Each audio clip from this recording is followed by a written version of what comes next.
righty. What's up, folks? Hey, Honey. Look, everybody, all of us are like on the same energy levels. We like bust our butts this weekend, working doubles, working triples at WonderCon. And we're so excited today because we have some special guests, Justin and Michelle, representing the couple who just seen at all the cons. So you guys may have seen them around. So let's welcome Justin and Michelle. And of course, we have Nerdy Barbie here with us today as well. What's up, Nerdy Barbie? How you doing?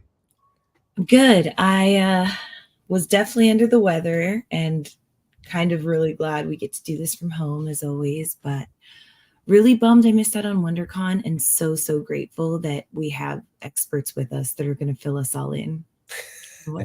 What I definitely missed out on this time.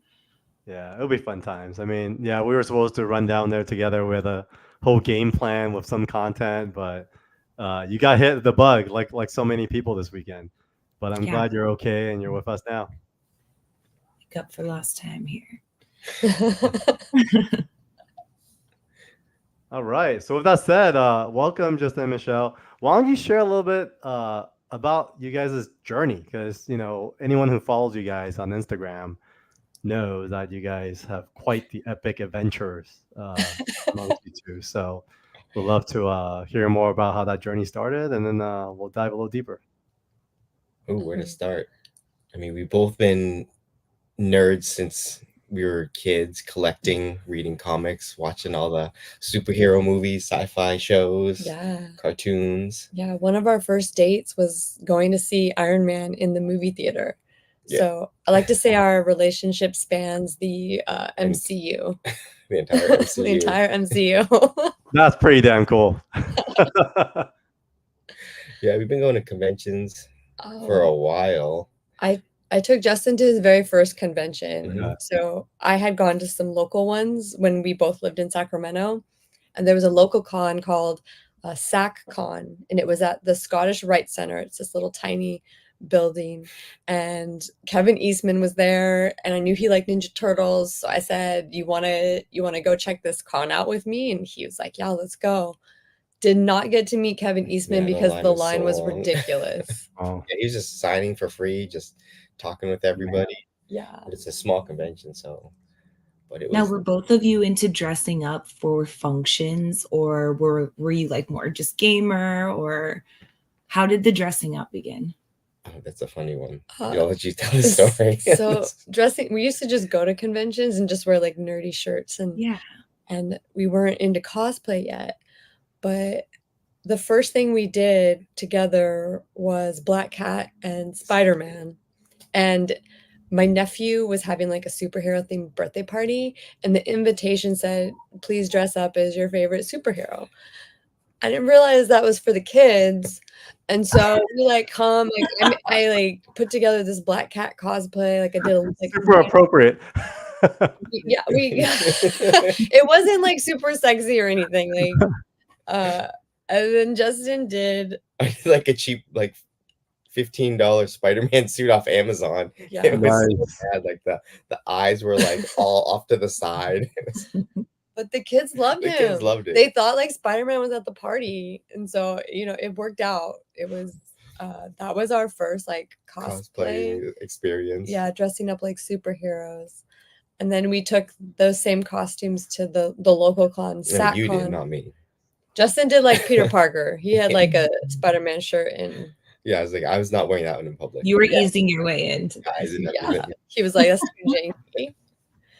And then from there, we were just like, what else can we do? Well, we started meeting more people who did it. Yeah. And then we became friends with more people who cosplayed, mm-hmm. and they would do different ones. So like, oh, you want to do different ones with us? So that kind of built we started doing groups. Yeah, we started doing groups and hanging out with more and meeting more. Yeah. So it kind of got her into it a lot more. Yeah. I do it with her, but it's probably like one costume of mine for every like 5 or 6 of hers. It's tough. It's tough to get Justin to cosplay with me now because he's like, I'm busy, I'm doing panels. Yeah. Like I want to see people. I don't want to get stopped for pictures. And I'm like, okay, I get it.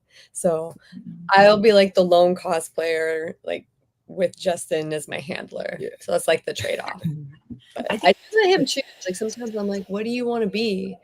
And he picked Shatterstar one time. And so I was like, well, Shatterstar has a boyfriend. So I will be your mom. I'll be Dazzler. How about that? So Yeah. great. Yeah. Shatterstar is a boyfriend in the comics. I guess I didn't follow him. Yeah. much. Well, I Wow. did the Deadpool 2 version. So Got it. I Okay. did the Louis Tan version of Deadpool. Yeah. Nice. Not the actual comic version. Not the comic version, but So Justin, you're definitely focusing more on panels, but I heard Michelle, you're definitely going forward in fashion. yes. Yes. I mean, it wasn't the direction I thought I would go, but that's where I'm at. I'm part of the cosplay community. It's definitely evolved quite a bit over the last 3 years, I'd say. Yeah. We're kind of even up until like right around the pandemic. And then right around there, we both started kind of branching out into different things and getting a lot more involved Yeah. with our own stuff. I still do the cosplay every once in a while, but the panels and the meeting and the networking is definitely my forte now. Yeah. Justin loves the network. Like he's so good I at see it. that. I mean, I like to network See him too. everywhere. Yeah. Yeah. Yeah. That's so perfect. Yeah, in fact, early on, I remember every time I met Justin, he would be like both of you would be in cosplays, and more recently, Yeah. I feel like you've been more like, hitting the ground, shaking hands, just hitting panels, organizing behind the scenes. So Yeah. I'm definitely seeing a lot of that. So where does like besides the cons, like how do you guys stay in touch? Because that's definitely more of like probably to both of you guys. I mean, Michelle and Sarah, you guys both are part of the cosplay community. Are there like chats and like groups or channels? Like kind of like for me, comic art is really big on Facebook. We recently have an Instagram. There's even a Discord. So there's like places where people gather beyond like the IRL gatherings. Where does cosplay community live? I've personally met most of my community in person, and it's usually something like, "Oh my gosh, I love that. How did you do that?" It's really kind of just for me a really personal respect, and then you are actually like inviting those individuals outside of the conventions just to go hang out because you're like, okay, we obviously are just going to walk around and see inspiration in anything we do. But I know there's also a huge professional aspect that I didn't choose to follow, that there's entire agencies now devoted to finding people passionate about this. We should talk about that. That's true. Like that for bait. Oh yeah, Justin's right. We did something for like bait and Spider-Verse. yeah, this Into the Spider-Verse when they They dropped released the Miles shoes, the Miles Nikes. Yeah. Yeah. They reached out to somebody who reached out to us to come cosplay as characters from the Spider-Verse. Mhm. Yeah, they flew us out to like Portland. And that's just the dream. Yeah, I was like, Wow. getting paid. Oh my God. See, that is like Yeah, right. everyone who's making their own little costume and being like, oh, I'm just adding onto an Amazon thing. Like you just get more and more interested, more talented, and then things like that will just happen. Yeah, you just build. Like everyone starts somewhere. I always tell people that because a lot of people can be intimidated by, the big bills, like the glamorous like dresses and the wigs and the makeup. And it's like we all started somewhere, whether that's Amazon, thrifting. $15, yeah, for sure. Yeah. $15 Amazon suit. Yeah, I mean, we've come a long way. And I love it. I mean, I see a lot of my cosplay friends actually outside of cons. There's like some people that get to go to all these like nerdy premieres. So every time we have a premiere, it's like going to a mini convention because I see a lot of people that I know. Yeah, And same people. yeah, it's really nice. Like it's such a great vibe. And like cosplay has allowed us to attend events like that too. So just like the doors can open anywhere. Absolutely. Yeah, I noticed that too. So when you guys get invited to like a new premiere of something, are you guys intentional in trying to find a cosplay outfit to wear? Yes, They definitely. they prefer it. They always ask for like, just make sure you cosplay something that's relevant to the show or movie. Yeah, and if not, they're like, you can do like a bounding look, or if you really can't find anything, just wear something that's at least like Marvel. Nice. And so, what was the last one that you guys went to, and what did you guys cosplay as? Oh my gosh, the What last was it? one Oh, the X-Men was 97. X-Men 97. Oh, that's awesome! That one, I'm so behind on that. I haven't caught up yet. oh, you got to catch up Yeah, it's because so good. If you're a fan of the original one, you're going to be Wow. blown away by this one. yes, It'll make you feel like a little kid again. yeah, that one was so much fun. Like even the unofficial after party, because everyone just ended up at the Roosevelt, including the talent. So we were all just mingling and like vibing. Like the excitement was just, there was so much, like they could finally talk about it basically. So it was a lot of fun. That is kind of great because right before we started streaming, you were filling us in on something that has become a major factor of conventions, and that is the events, the parties. It's not just the Funko parties. Like you were talking about lobby parties now, like just even more ways to connect and just see what happens.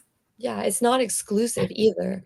Like some things are, but like the lobby convention where people just gather in the lobby bar, and some people are still in cosplay, some people have changed, but everybody's just, drinking and vibing and having a great time. Like it's warm, it's nice, it's cozy, and it's just a place where we can all basically like see each other, because a lot of people live out of town or out of state, out of country. So these conventions and these lobby parties are where we can all just like hang out. Well, I know you made us a really like hot list for WonderCon. So I'm really, since I didn't get to go, dying to hear some of these items. Yeah, we'll get to that later. We're gonna keep that dangling over the heads of our viewers until we have a hot or not list from Michelle that she'll premiere here tonight. Oh my gosh. So with that said, let's get into WonderCon. I mean, it's interesting because this year was a tad different. So we thought it'd be kind of cool for Sarah to just kind of give us like your memories of past WonderCons and what you remember. And if you could describe it to the audience, maybe we could then chime in as to how it was a little different this year. Well, I used to only ever go to Comic-Con. So my experience of WonderCon was like, oh, the LA one, or like, oh, the baby one, like, I don't know if I was like projecting less on it. And that's when I started just seeing more people that like build the stages, build the scenes, build all the activations, and geeking out with like more of the construction of the cons rather than just like walking through them and buying stuff like as I used to. So I kind of have seen it built, and then the pandemic happened.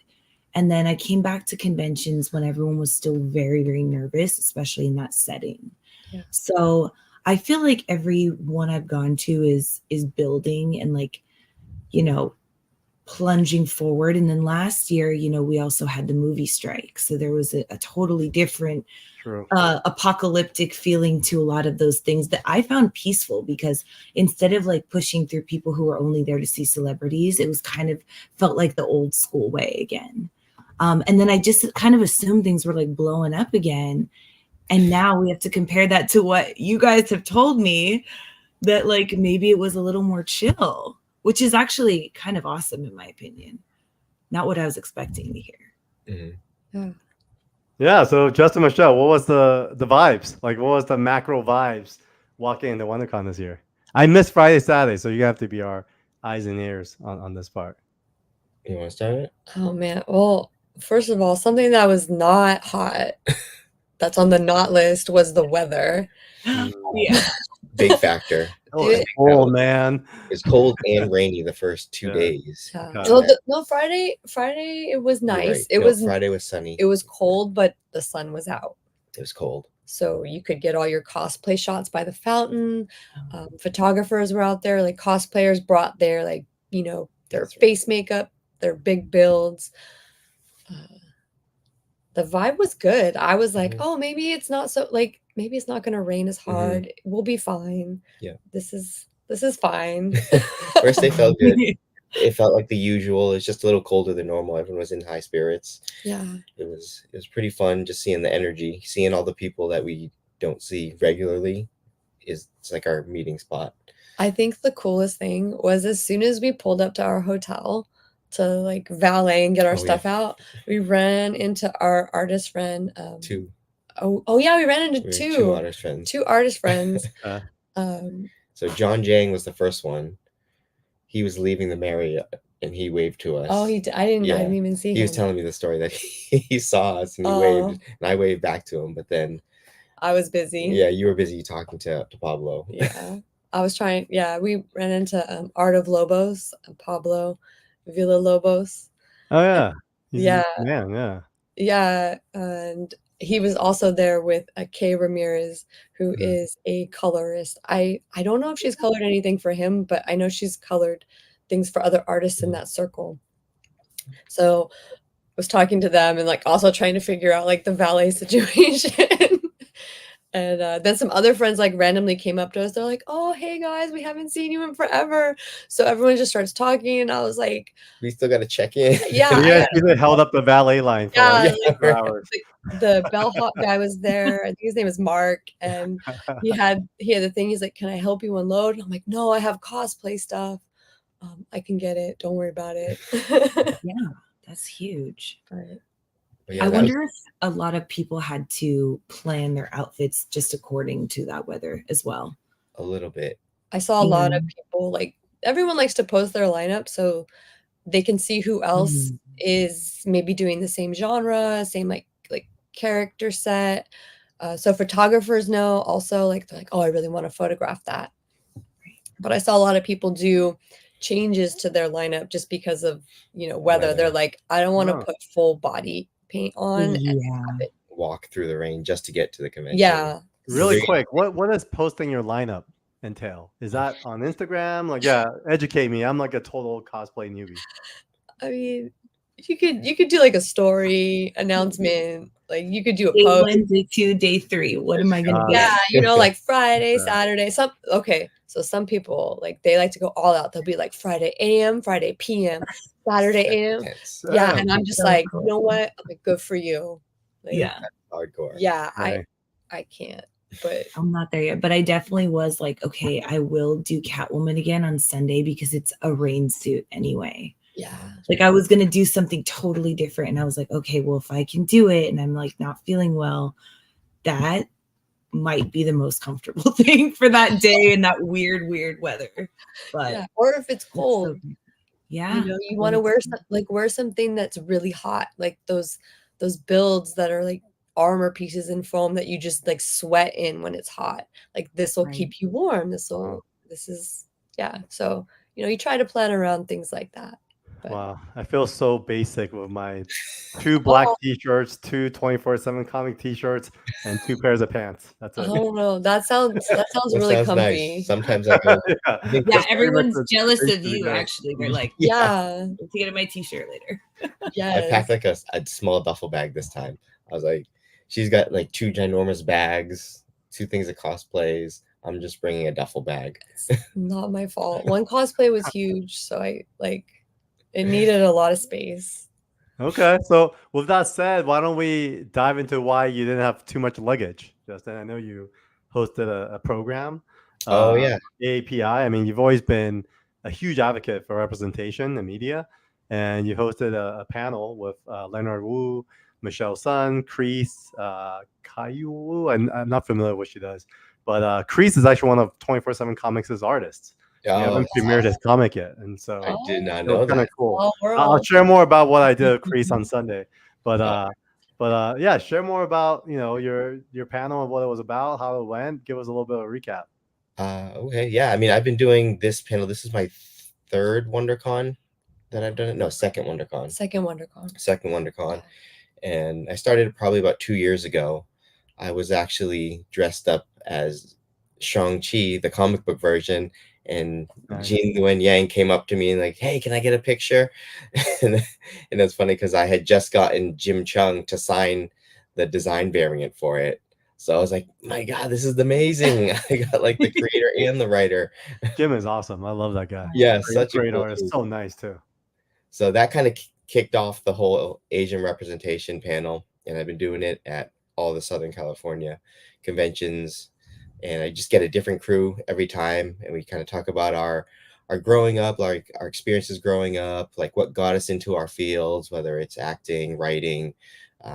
I've had journalists, cosplayers, actors, actresses. So we just talk about our inspirations and what we think of representation as it's going right now, and what we kind of want to see going forward with it. This one was great. It was a 3:30 time slot, so I was a little unsure of how the turnout was going to be for our Friday, just because a lot of people don't show up on That's true. It's a little early on Friday. But how did it go? But it was packed. The Yeah, it room was looked well probably like attended actually. Yeah. 3/4 Yeah. full, and it I was a would pretty say, big room. yeah, So it's great. good reception from a lot of people. I love hearing how people like hearing the stories of everybody else and growing up. So it went well. Got a lot of feedback, good feedback, and all the panelists had a great time.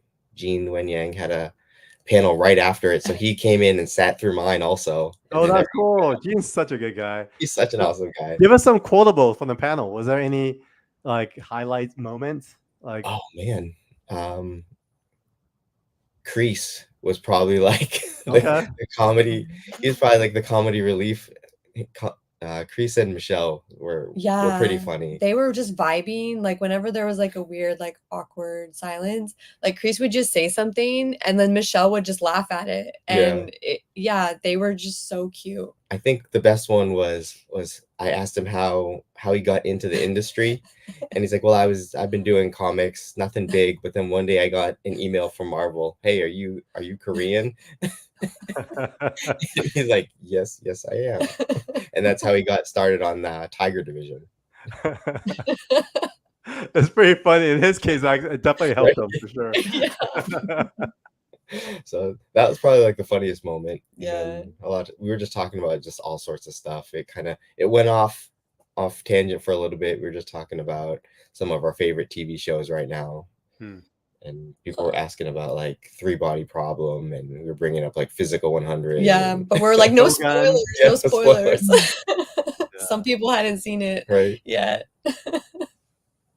Yeah, it was great. It's always fun. I love chatting with all these people. Usually I'll meet them just through networking events or at the conventions where I'll just walk up and start chatting. I met Chris at New York, and we just hit it off. Like we were chatting at his booth for a good 15 minutes, and I was like, if you're ever on the West Coast, I'd love to have you on a panel. And he turned out he was coming to WonderCon, and that's how I got him. And it worked out. And it worked out great. Yeah, Chris is a really hard worker, super talented. Early on, I think when he first started, a lot of people called him like the young Jim Lee. Yeah. And he's been able to really refine his style to his own. And he has a really good reputation amongst commissioners as well. Mm-hmm. So he's always busy. Yeah, he's always busy. So a lot of our friends within the comic art collecting circle love commissioning him because he always under promises and over deliver. And that's not common for a lot of artists. I think a lot of artists, they go to cons, especially some of like the OG guys, like it's hit or miss. It's like how they feel, but other times they're really just to make money, But Chris actually truly loves this craft, and so he actually pours a ton of time and effort into his work. It's so funny. We were just talking to Gene from Shortboxed about that exact same topic. Yeah, how the younger artists, the younger up and coming artists put so much more into it, and the older ones kind of just do something for you and call it a day. Yeah. It's unfortunate, but it's okay. I get it. I mean, it's kind of like, performing the same hit song over and over again for 30 years. You can only draw so many Batmans and Catwomans, Yeah. I get it. So after it was like shorthand, done. Have you seen like signature when like artists do like signature lines and you see like it's very well formed in the beginning, and then by the time like they're 100 foot comes, it's like this is a squiggle, and you're like, all right, that's my signature. That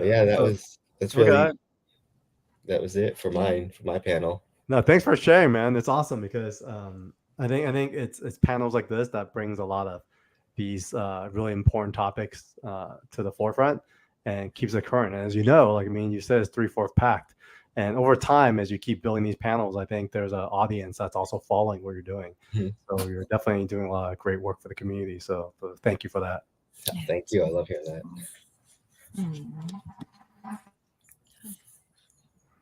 I mean, I'll share a little bit getting too. ready now. Oh, I think yeah, I really need to hear what you and Chris were up to yesterday. Oh yeah, I'll share a little bit. So on Sunday I went. So I'll share my experience. It was really quiet because I got there around maybe 1:30. Oh. And I was like the only car that went into the parking lot. And I was like, oh wow, no one's here. And it was really cold too. So I was super underdressed. And I got in and I started walking around, and then I went to Jay Lee's table and went to check in with him. And just when I was checking in, Fletcher shows up and says, hey Jay, it's time to go to our panel. And then Fletcher said, hey Carl, can you stay with Jay to make sure he gets to the panel? And Jay's, oh, don't worry, I'll get up there. Like I have my guy coming to take over my table. So I end up just walking with Fletch to do like a little selfie interview going up the escalator. Obviously we sit down, it's 2:00, and then Jay does not show up. So I'm like, oh shoot, maybe I should have stayed downstairs. And then I was like, all right, let's give it 5 minutes. And then 5 minutes later, Jay showed up. But that's kind of how I got pulled in the panel. But overall, yeah, I thought vibe-wise was very light. I think it's also because it's Sunday afternoon, because even like, you know, our friend Brian Bucceletto, he was gone. I went to go visit Jonathan Wayshack, and he was like taking a break and wasn't back till later. So I felt like the vibe was, all right, the con's pretty much over for the most part. So it's either time to pack up or, you know, winding down. So also a lot of people were walking around. So I went to Crease's table and he was gone. And I called him. I was like, where are you? So I'm just walking around because he finished his last commission.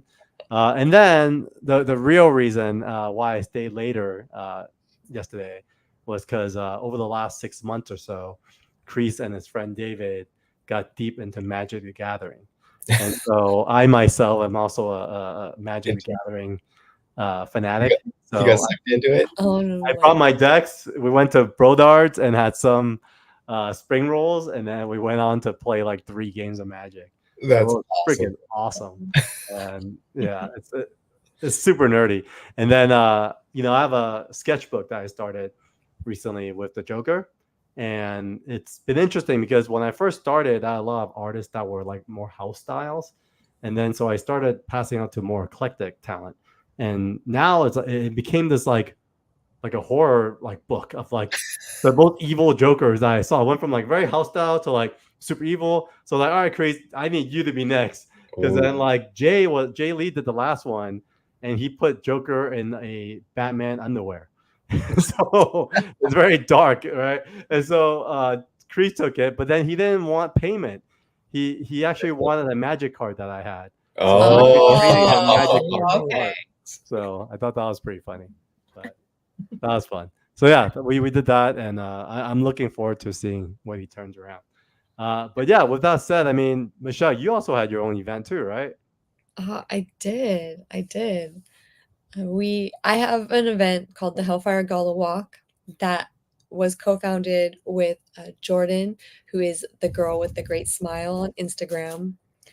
She came to me with this idea right after she saw me debut my Hellfire Gala Emma, I think like two San Diegos ago. She was like, what is this? What is this fashion? Emma Frost was the best growing up. I was like, man. Yeah, she's a boss babe for sure. And she was like, I love couture. Like, I want to do this. Can we get a group together? Like, do you know anyone else who cosplays these couture looks? And I helped her wrangle some people, and we put together a little show at LA Comic-Con. And here we are, like 2 years later, we're still doing it. This was our second time at WonderCon, and we were supposed to do it outside in the Palm Garden area. It's like a nice little pathway. It's like a natural like runway for everybody. And it was raining. So we had to like scramble the night before and say, okay, like WonderCon's going to give us these alternate areas for meetups. So then we had to fight with like the cosplay meetups that were there for photo shoots. Like everyone was they were all like taking times, like choosing things, and they weren't really rolling over their original time.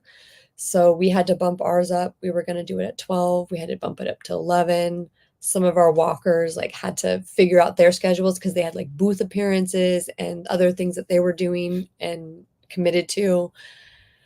Ultimately, like I got there right when it opened. I was like, my photographer was with me. My mom and Justin were there. We were holding down the spot. I had to like tell people, hey, we're going to do a fashion show here in a little bit. We just need like 20 minutes. We're just going to take this much space on the wall. Please don't kick us out. Please don't get mad.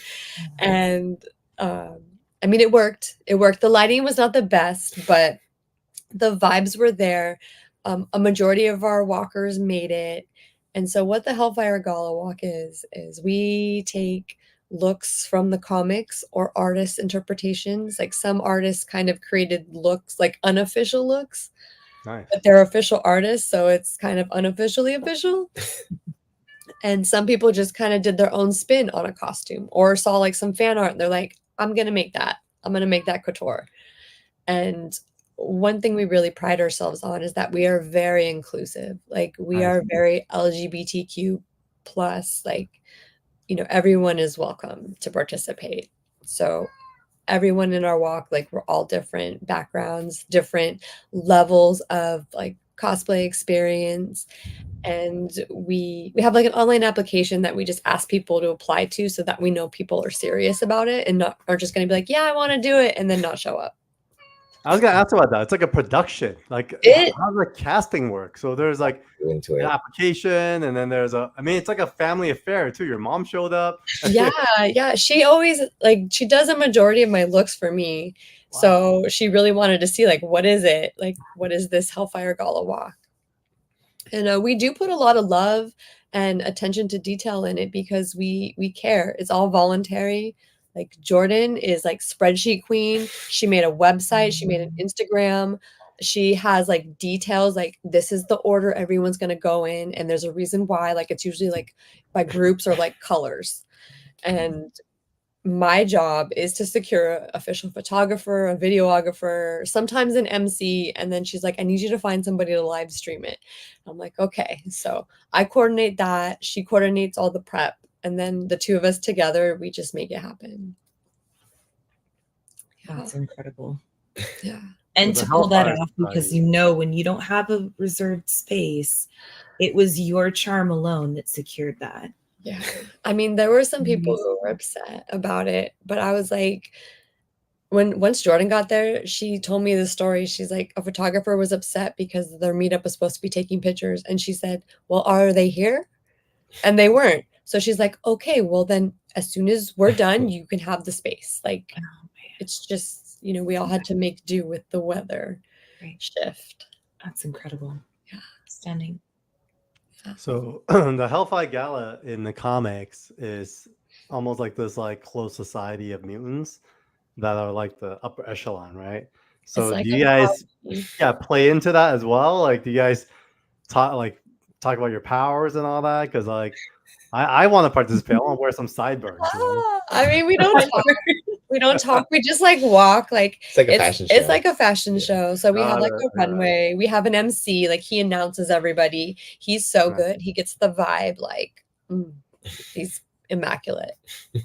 And we just kind of do some poses. We get some shots, and then afterwards we kind of mingle. People will come up and get photos with some of the walkers, and we do some video stuff. It's just like an excuse for all of us to get together and wear like really, really fancy like Marvel cosplays. There was actually a special guest at this one. Oh, we did. We did feature a special guest.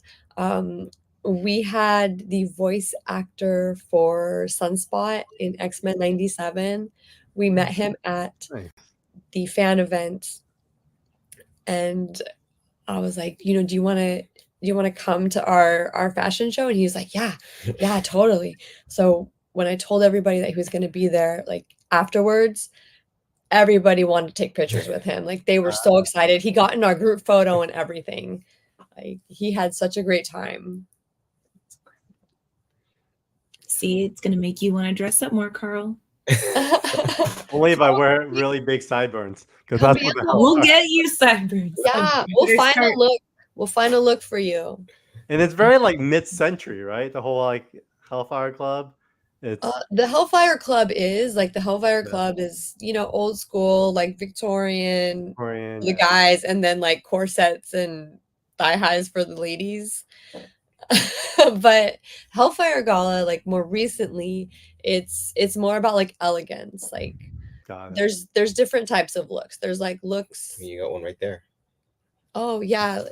So like this is like the Emma Frost one. Emma Frost. Yeah, this was like what Megan Hetrick created for Emma Frost the second year of the gala. Wow. So this is the look I did. That's probably my like best cosplay ever. What I've done. Most popular. Sure. Yeah, for sure. But it's like high fashion. Yeah, and Justin participated in a gala walk as well. The very first one. He was Sunfire. He did the Sunfire look. Yeah, that was a team effort to build that. That was a lot. Yeah. We had this like crazy like long trench coat almost. Yeah. That was made from scratch by her mom, and then we cut like hand flames. We all were cutting gold flames out of material. And then sewing or gluing them on. Yeah, we glued it on first because I was like, there's no way we're gonna have time to sew this before the walk. So we just glued it on. And yeah, it came out really good. Yeah, it really good. So incredible having your family involved and you as a couple just having this be something you can share with others. It's so much easier, I'm sure, with two, and just so much support you can share. And then you have built that community around you that can learn from you as well. Yeah. It's really inspiring. We love our community. Yeah, we keep trying to build it. Like every convention we go to turns into more of like a networking event. We're meeting new cosplayer friends. We're meeting new artist friends. We're meeting writers, creatives in the industry, and just attendees too. Like it's great. And having a supportive partner for all this, like sometimes one of us has to be the handler. Sometimes one of us, you know, or we have to like divide and conquer things. It's great. Like Justin's a great nerd. Yeah. So it's a perfect Insta husband. Right there. He is. Did you take all the pictures? I'm a good Insta wife too. Like she's on. Question. So kind of back to WonderCon. Is there a reason why the ratio of cosplayers to kind of regular attendees are much higher there? Is it because we're close to LA? Because I noticed that where I think there's a lot of San Diego Comic Con, but WonderCon is actually a really high ratio of like photos being taken outside. So I think there's a few reasons for that. One, it's easily accessible for a lot of LA cosplayers. San Diego is not as easily accessible because you need to win the lottery to get tickets. Just staying in San Diego itself is like ridiculously expensive, and it's still like a 3-hour drive depending on where you're coming from. Yeah. But WonderCon is just a great local convention that it's close, it's easily accessible. A lot of the LA cosplayers go, and from those LA cosplayers going, it brings other people from like the Bay Area and other areas too. Yeah. So from everywhere. Yeah. The pilgrimage, huh? Yeah, it really is. It's probably the biggest cosplay convention in Southern California, aside from like Anime Expo, but that's more anime focused. This one's more just entertainment in general. I think because WonderCon too doesn't have like a set theme, like you get a variety of cosplayers. You get anime, TV, comics, pop culture, games. Yeah, you get all cosplayers from all genres will go to this. And, you know, I think it's just that variety there. Yeah. Yeah, and then Dragon Con is like the Super Bowl, right? You see, yeah, I heard. Like, everyone, if you're not in cosplay, you're you know at Dragon Con, then you don't fit in. That's There's like those are the people that do the AM PMs. Like, oh yeah, yeah. Like there's like so maybe like a midday and like after party look too. Like that's a lot. That's a lot. I feel like Dragon Con is a entirely different beast. Yeah. Any plans to go this year or a future year?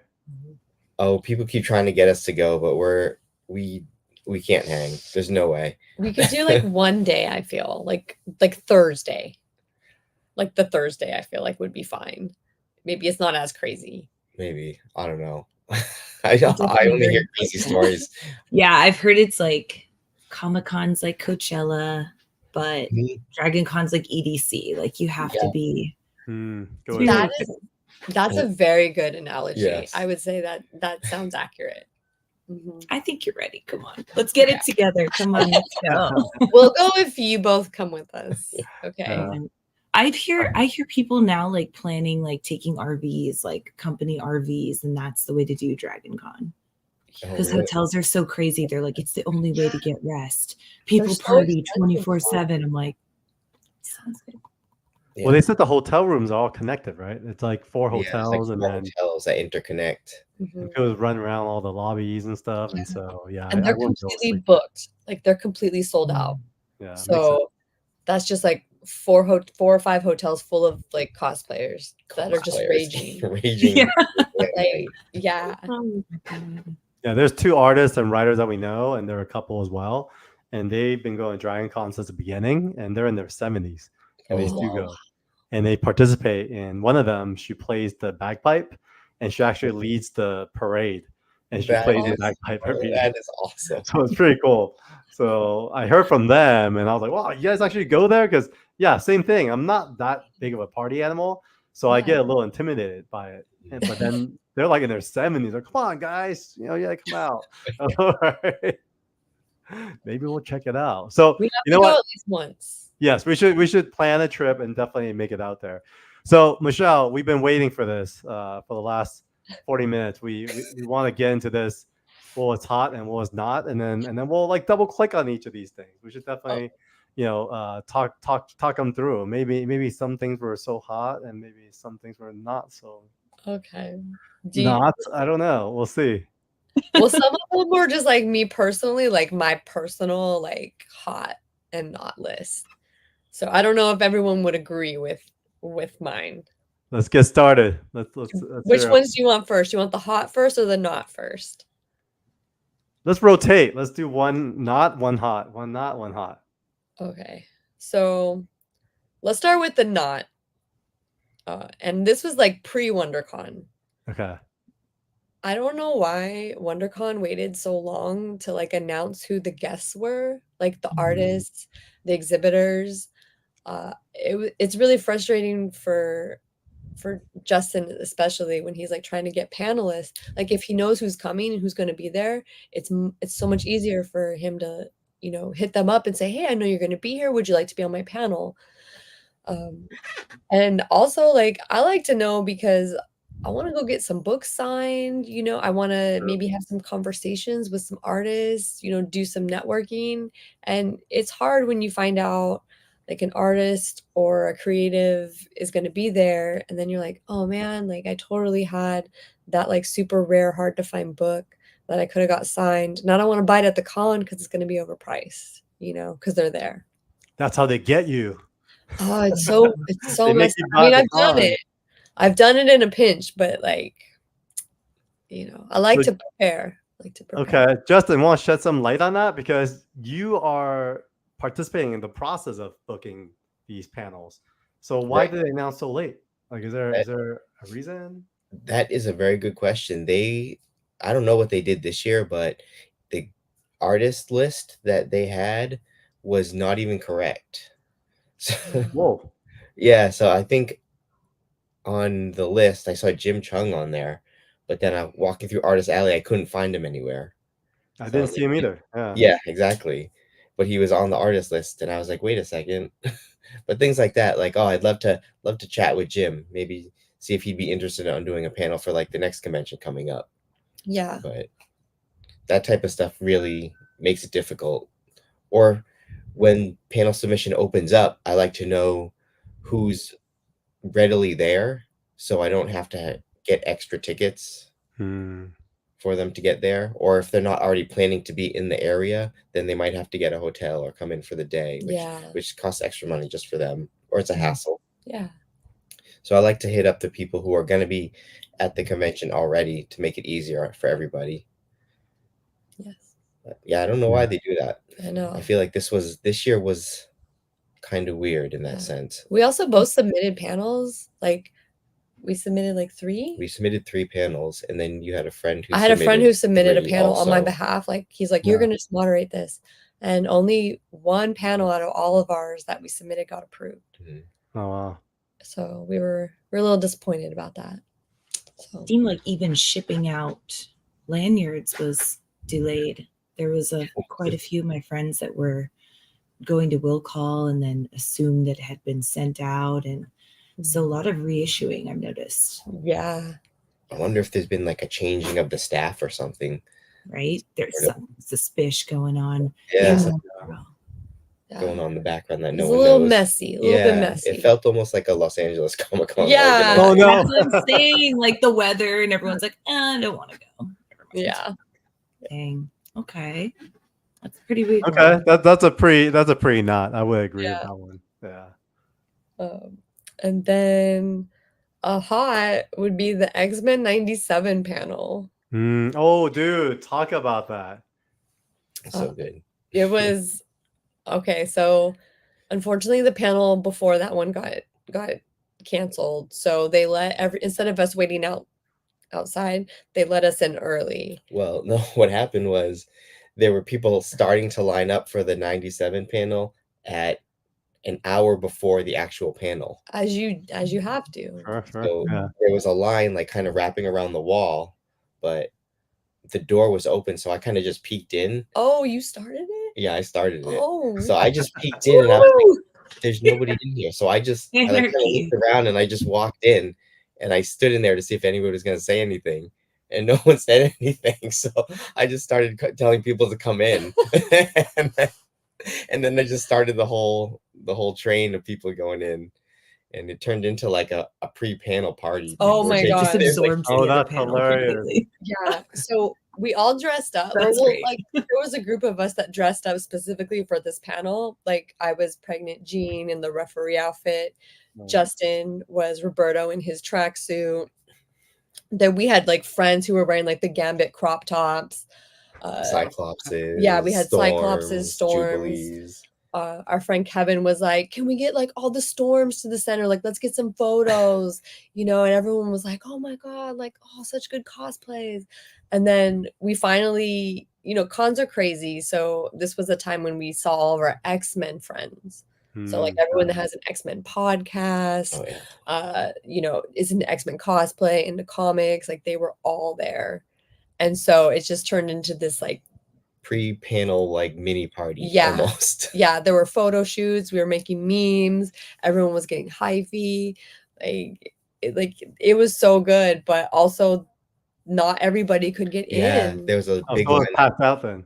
It fully packed the room, and there was a line of probably maybe 100 people who couldn't even get in. Oh my gosh! So who was there? Like, why was it such a hot panel? Was it the creators or?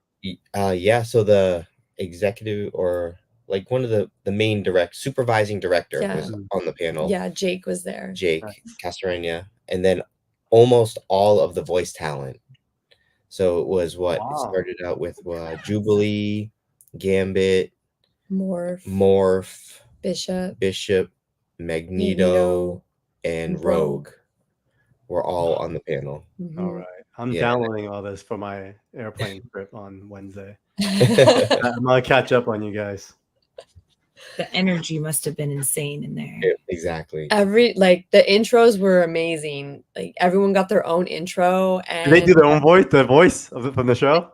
They did some voices. Like one of the questions at the end, somebody was like, "Can you all say previously on X-Men in your character's voice?" And they did. Hilarious. It was so good. Like everyone got asked about like their audition process and like how they found out, like how like what happened. They all said like we couldn't tell anybody. We were so excited. There were all these NDAs and you couldn't say anything. Yeah. So now that it's out, they were just so happy to be able to speak on it. And even afterwards, like, so everyone like flew out into the, like, not the lobby, but the area outside of the doors, and everyone's getting photos, like I got a couple signatures, but like WonderCon staff was all, you need to leave, like Yeah. you can't be hanging out by these doors, we have another panel in here. There's hundreds of Oh, people just man, standing in that's front of the door, Yeah, just swarming all the voice talent. yeah, That's so perfect. it was crazy. Like it was so nuts. And then like cosplayers were also like people that didn't get in, they were kind of just hanging outside Trying to get pictures with them. and Yeah, so everything. they were trying to get photos, and then they would see other cosplayers. Like I got, since I was pregnant, Jean, like so many of the Goblin Queen cosplayers, like, oh, can I get a photo with you? Like you're the before and I'm the after. Amazing. Yeah, it was a lot of fun. Like, oh Yeah, Yeah, those- you would have expected that response from A-list celebrities. yeah, like you would have thought this was like a MCU movie. Right. Yeah. But everyone's just such a huge fan of the animated series, which started a lot of kids fandom out. Yeah. So I think a lot of kids grew up with that, and it just resonates still with them. Mhm. Oh yeah, a lot of adults, man. Like all the folks that are like Gen X and Gen Y, that was like a Saturday morning staple. Right? Yeah. But yeah, it's great to see like all these up and coming voice actors getting like recognition for something. Yeah. And I don't know if they know this, but they probably going to be touring for the rest of their lives. I mean, Comic Cons will always, they'll always be in Japan. Yeah, Look they at already. Lenore is like killing it. Zan is Really? still, Yeah. Who does she play? She's Rogue. She's the original voice actress for Rogue. Oh, she's original. Oh, wow. Original. And she's They brought back. her back. Oh, And she that's goes cool. around to all the sorts of conventions and still Yes. kills it at them. She is the Everyone nicest loves her. person. Like we stopped by her booth, and like her booth was just constant flow of people coming Mhm. by to say hi to her. Like, she's a total sweetheart. Yeah. I love that. Yeah. All right, that's definitely hot. Let's cool it down a little bit and bring another knot. Let's hear what could be improved, WonderCon. You guys better be listening. I think like the meetup scrambling was like WonderCon knew it was gonna rain like ahead of time. And to be fair, so did cosplayers. I think they could have had like a better like backup meetup schedule for people, or just have somebody maybe like kind of in charge of it, just saying like, oh, like which group are you, like you've been moved to this area, like, oh, which group are you, what time slot, oh, you're over here, because they had this space but there was not like direction. So that's why some people were kind of like fighting for the one backdrop that was over there. There was like a WonderCon like backdrop thing. Yeah, I mean, when I showed up on Sunday, I don't know if this is the case for the other days, but Hall D, where you check in, it was like a giant warehouse. So they literally could have just turned that into like a cosplay area. Yeah. Yeah. So I think because they had like some backdrops too at the very back of the entire convention, like photo like backdrops. They could have just moved all that over. And I think that would have been really nice, because then they wouldn't be in the way, like no staff member would be yelling at them like, this is an aisle, like you need to like move it along, and you would have more control of your situation, I think. So that was a not for me. Yeah, that sounds like a not. I mean, there was a gaming area, and I was surprised. It was actually pretty busy. Yeah. So, yeah, Usually I goes don't busy. know what the games they were gaming area is playing, but yeah, it was pretty popping. So Yeah. I do feel like WonderCon has evolved into a very kind of diverse set of interests and hobbies. Considering, and I don't know if you guys noticed this before. I didn't know this in my past years, but someone was telling me all the movie studios used to be there, and they used to launch all their projects there as well. But yeah, they said that's completely gone. Like because the first few times we went, we would go to screenings Yeah. of like Inhumans, like trailers. trailers. Yeah, like trailers. Like I remember seeing the Inhumans trailer. Inhumans. Got it. And What then was I the other one? think they had the actors like do a They panel had- too. Yep, they did. They had like more actors there. Like, That's also where we met Louis Tam for the first oh time. my god, yeah, that was That was the best. What was he there for? He was Into the Badlands, Into the right? Badlands. So they did like an Into the Okay. Badlands type. And then he panel. did a free signing afterwards, and then- like free. Mhm. So like, there's none of that anymore. Of course, Yeah. Yeah, they there's murdered much him less in of the Deadpool large 2. scenes. I know There's that would much less activations I've noticed as well. Exactly. There's be, none. yes.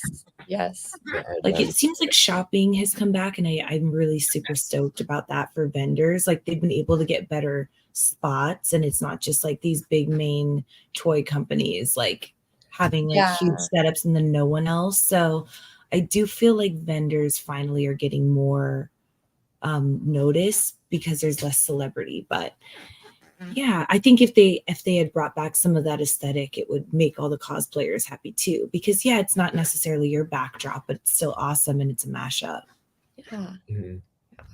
I just remember there used to be like full on Star Wars villages because you were right by Disneyland. Oh, And now they're like, that's no, true. I we're remember saving this seeing for the that. next Star Wars celebration. They had one. Yeah. They had one small kind of Oh, there was setup. There was one smaller activation. It Yeah. was a sci-fi A one. sci-fi one. I think it was for, I don't know if it was for like I didn't go to it, but it looked really good. It's something new. It might have been for like a novel or a game. Graphic novel or a game. Something It like was that. definitely a But it was sci-fi space sci-fi. Mhm. Yeah. And it But it then you was, know it's not for people trying to do all these meetups because they're so specific. That's more for like, you know, just everyday people dressing up with their kids. It's like, oh, here's a cool background. But yeah, they can just have like a little experience, like a small immersive event. yeah. Yeah. Like that's cool. These are good. What's one more? We need at least one more hot. Let's do one more hot, and then we'll start landing the ship. Oh man. Let's see what's another good one. The LobbyCon. I mean, LobbyCon. LobbyCon. Yeah. That was probably We stayed out past our bedtime way for past that. our bedtimes. Oh yeah, I heard about that. Like I talked to Zen and a few other friends. They were just like they said the vibes were crazy this year at the lobby. So good. It's like your networking spot. Like we showed up. We were hanging out with Mickey first. Yeah, you start with one group of You start friends, with one group. and you end with a whole new group of friends. Yeah, so we started out just getting drinks with Mickey, and then we kind of went off to like We separated. Yeah, we separated a lot. Yeah, we got separated. So we ended up hanging out with our cosplay friends for a little while, and then we kind of went to like a back area, and there was just a bunch of random like friends and artists back there. So we started hanging out with friends and artists, and then one of our vendor friends like walked through, and we started hanging out with him, and he brought us over to his table with a bunch of other like artists and vendors, and we're like, wow, it's just like a huge networking event basically. Yeah. So cool. Any highlights that night? Did anyone like do you see like Gambit like drunk laying on the floor passed out? No, It was too, I'm trying to not like that. I or mean, Spider-Man hanging upside down somewhere. no, not that intense. there was supposed to be a theme, but not everybody adheres to the theme, and it was supposed to be X-Men athleisure wear. Oh, that would have been so fun. I totally would have participated. Yeah. Do you guys stay in one of the Jason hotels as well where you could just walk downstairs and Yes. WonderCon? Yeah. Mhm. Yeah. Cool. Me too. So it is kind of like a mini Dragon Con experience. Like Mini Dragon Con. Yep. Yeah, so you have the party Except downstairs. we don't see people partying as hard. Yeah, I feel like everyone There. was partying like for the most part like pretty respectfully. Like no one's like getting blackout drunk that I was aware of. Yeah, me either. That like they're not like acting like crazy or like throwing up. Like I said, it was definitely more of like Good vibes. like Good a networking event where you have like 2-3 drinks and you're just chatting with a bunch of cool people. Yeah.